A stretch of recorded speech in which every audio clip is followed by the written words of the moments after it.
Hi అండి. నేను మీ రాఘవరావుని. అందరికీ 80వ స్వాతంత్ర దినోత్సవ శుభాకాంక్షలు మీ అందరికీ. అనసూయ సతీ అనసూయ తన ప్రాతివచ్య బలంతో త్రిమూర్తులు అంటే బ్రహ్మ విష్ణు మహేశ్వరులను చిన్నపిల్లలుగా చేసుకుని వారిని లాలించి తన స్తనాలతో పాలిచ్చి వారి ఆకలి తీర్చిన మహాప్రతిభత శిరోమణి సతీ అనసూయ.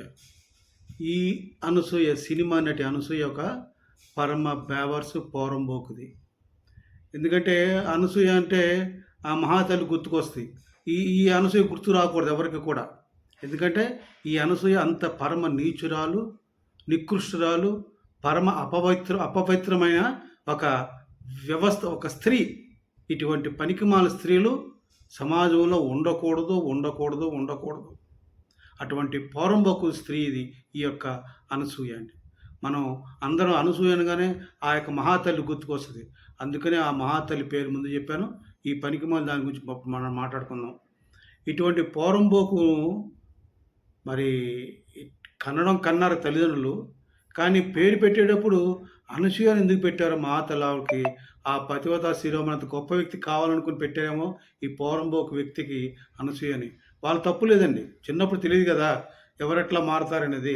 కానీ ఆ తల్లిదండ్రులు ఎంతో ఇష్టంగా తన పవిత్రమైన ఒక పతివ్రత శిరోమణి యొక్క పేరు పెట్టి ఆమెను అలా ఉండాలని కోరుకున్నారు. కానీ ఈ ఈ పనికిమాలిన పోరంబోకు వ్యక్తి అలా కాకుండా డిఫరెంట్గా మారి, నేను ఒక అదే అనసూయ ఎందుకు అనిపించుకోవాలి, నువ్వు డిఫరెంట్ అనసూయ అనిపించుకోవాలి, డిఫరెంట్గా వ్యవహరిస్తున్న ఒక కంత్రి వ్యక్తి అండి ఈ యొక్క అనసూయ అండి.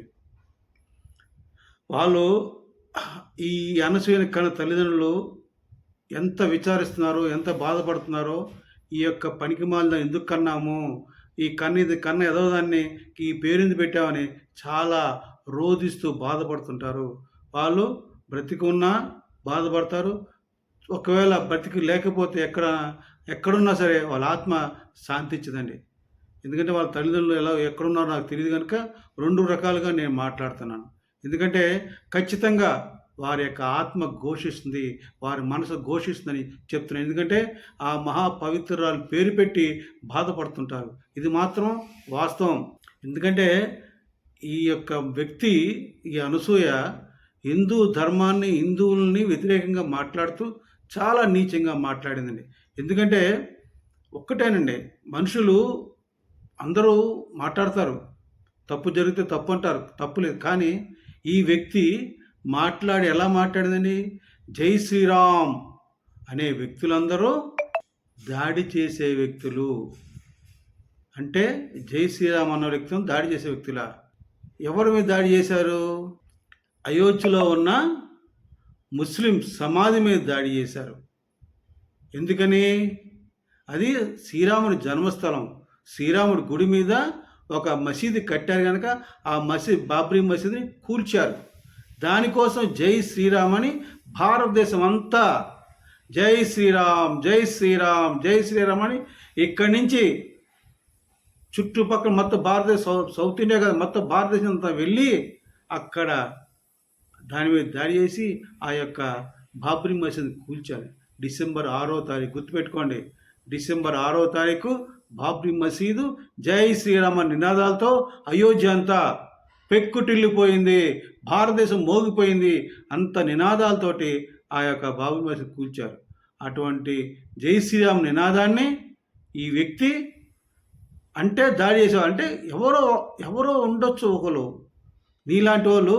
ఇప్పుడు అనసూయ ఎప్పుడైతే తన మీద తిరిగి దాడులు జరుగుతున్నాయో వెంటనే ఏమంటుంది, నేను తప్పు మీరందరూ నన్ను తప్పుగా అర్థం చేసుకున్నారు, నాకు నా కొడుక్కి హనుమంతుని పెట్టుకున్నాను, నాకు హనుమంతుడు చాలా ఇష్టం, జై శ్రీరామ్.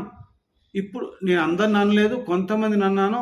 అది పెట్టుకుని ఆ శ్రీరాముడు బొమ్మ పెట్టుకుని జై శ్రీరామ్ అని వాట్సాప్లో పెట్టుకొని చేసే పనులు, తప్పు పనులు చేస్తున్నారని కొంతమంది కోసం అన్నానని ఇప్పుడు మాట్లాడుతుంది. ఆ మాట అప్పుడేనుంటే ఎవరో దీని గురించి పట్టించుకునే వాళ్ళు కాదుగా.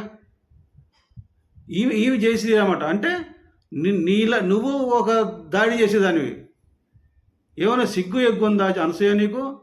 ఇప్పుడు నువ్వు ఉన్నావు, నీ వస్త్రాలు నీ ఇష్టం అన్నావు.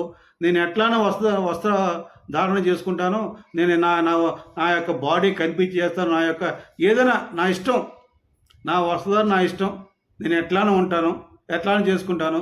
నాకు సుప్రీంకోర్టు అధికారం ఇచ్చింది, హైకోర్టు అధికారం ఇచ్చింది, సమాజం అధికారం ఇచ్చింది. నా వస్త్రధారణ ప్రశ్నించే హక్కు మీకు ఎవరికి లేదు. నేను ఎలాగైనా తిరుగుతాను, ఎలాగైనా వేసుకుంటానని మాట్లాడావు. నిజమే, నీ మీద దాడి చేసిన అందరి మీద దాడి చేసావు, ఆఖరికి పరువశం దావా కూడా వేస్తా అన్నావు. గొప్పదే, కరెక్టే. కానీ మా శ్రీరాముడు, మా రాముడు, మన ఆరాధ్యదేవం, మా ఆరాధ్యదేవం నీ కాకపోవచ్చు.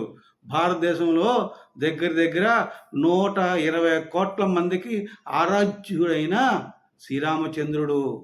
శ్రీరామచంద్రమూర్తి అంటే ఏమనుకున్నావు అనసూయ? భారతదేశంలో ప్రతి గ్రామంలోనూ రామాలయం ఉంటుంది.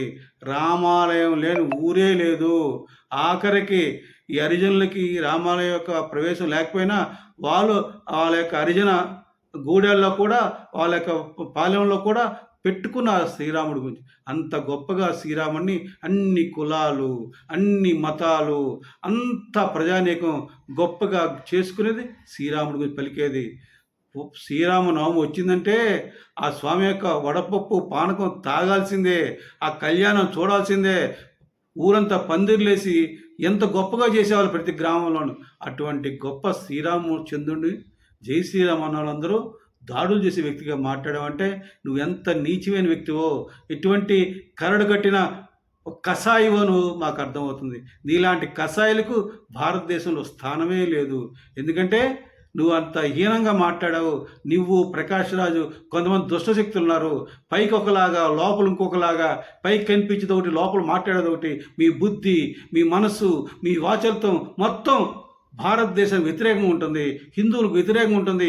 మీరు ఒక కరడుగట్టిన తీవ్రవాదుల కన్నా నీచమైన వ్యక్తులని నేను ఈ వీడియో ద్వారా భారతదేశ ప్రజలందరూ తెలియజేస్తున్నాను. ముఖ్యంగా తెలుగు ప్రజలు గమనించండి, ఇటువంటి నీచ సంస్కృతి గల అనసూయ లాంటి వాళ్ళు ఈ సమాజంలో చాలా చీడపురుగులని నేను హెచ్చరిస్తున్నాను. ఇందులో తప్పుంటే నన్ను క్షమించండి, నేను మాట్లాడిన తప్పుంటే నన్ను క్షమించండి. కానీ ఇటువంటి నీచులను మాత్రం టాలరేట్ చేయకూడదు, క్షమించకూడదని నా ఉద్దేశం. మీరు నాతో ఏకీభవిస్తే కింద కామెంట్ చేయండి. ఇటువంటి వ్యక్తులు సమాజంలో ఉండకూడదని. నేను ఒకటే మిమ్మల్ని కోరుతున్నాను, ఇటువంటి తాటకిని తప్పుడుగా మాట్లాడే వ్యక్తులు ఏం చేయాలో శ్రీరామ్ భక్తులు మీరందరిని అడుగుతున్నాను. ఈ వీడియో కింద మీ కామెంట్ పెట్టండి. తప్పకుండా నా వీడియో చూడండి. ప్రతి ఒక్క హిందూకి దీన్ని అందేటట్టు చేయండి. ఈ వీడియో విని వాళ్ళు కూడా షేర్ చేయాలని కోరుకున్నాను. తప్పకుండా నా ఈ ఛానల్ని సబ్స్క్రైబ్ చేసుకోండి, షేర్ చేయండి, వినండి. ఈ యొక్క ఇటువంటి నీచ సంస్కృతి గల అనసూయల్ని ఖచ్చితంగా ఈ సమాజంలో ఉండకూడదు, ఉంచకూడదని నేను వేడుకుంటూ కోరుకున్నాను. జై జనసేన, జై హింద్.